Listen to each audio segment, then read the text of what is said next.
अपने आप को क्या बिल गेट्स समझते हो तुम? तेरे से नहीं होगा, कभी मिलियनेयर नहीं बन सकते, तुझमें तो है ही नहीं। ऐसे कितने विचार हम अपने आसपास से सुनते हैं अपने बारे में, दुनिया के बारे में।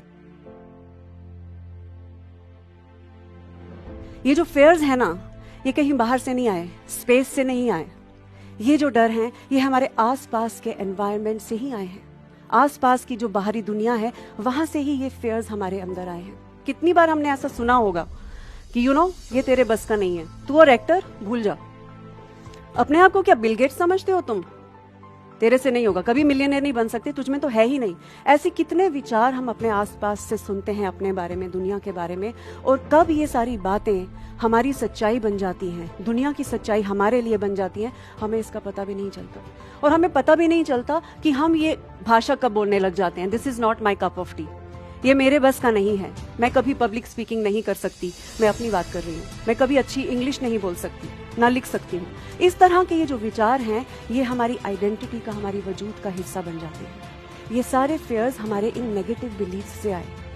एक चीज जो मैं यहाँ मेंशन करना चाहूंगी वो ये कि स्टडीज ने ये भी रिवील किया है कि ये जो बाहरी बिलीफ्स और परसेप्शंस हमें मिलते हैं, वो 90% of the times they are negative in nature, वो सेल्फ डैमेजिंग होते हैं नेचर में। This is very unfortunate. और इसी वजह से हमारे फेयर्स पैदा होते हैं, इन बिलीफ्स से हमारे फेयर्स पैदा होते हैं।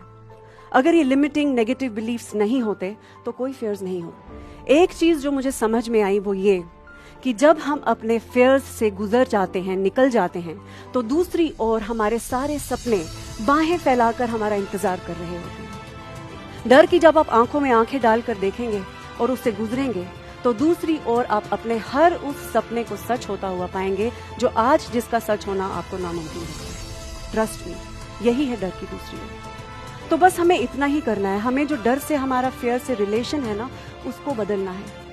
जो ढार है, हमारे जिंदगी में फेलियर्स आते हैं, मिस्टेक्स करते हैं, कितने चैलेंजेस आते हैं जिंदगी में, नेगेटिव एक्सपीरियंसेस होते हैं लाइफ में, बट इसका मतलब ये नहीं है कि ये सारे एक्सपीरियंसेस हमें तोड़ने के लिए आए हैं, हमें हराने के लिए आए हैं, हमें गिराने के लिए आए हैं। नहीं, वो हमें कुछ बनाने के लिए आते हैं, हमें बहुत कुछ सिखाने के लिए आते हैं।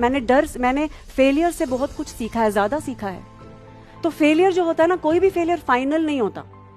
फेलियर एक अपॉर्चुनिटी है, एक अवसर है हमारे लिए खुद को और निखारने के लिए, ग्रो करने के लिए, इवॉल्व करने के लिए।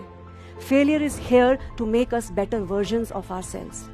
ये होता है फेलियर। मैंने फेलियर के साथ ऐसा रिलेशन बना लिया है। हमें भी ऐसी धारणा, ऐसे बिलीव्स अपने फेलियर्स के बारे में, अपनी गलतियों के बारे में, अपने सेटबैक्स, अपने चैलेंजेस के बारे में बनाने होंगे।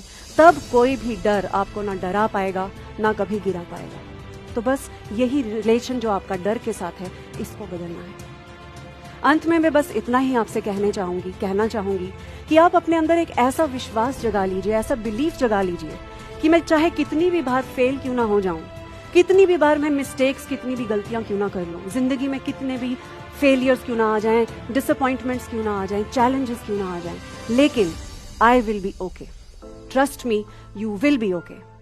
इन सब चीजों से गुजर कर जब आप बाहर आएंगे ना, तो आप अपने सपनों को, अपने स्वागत के लिए तैयार पाएंगे।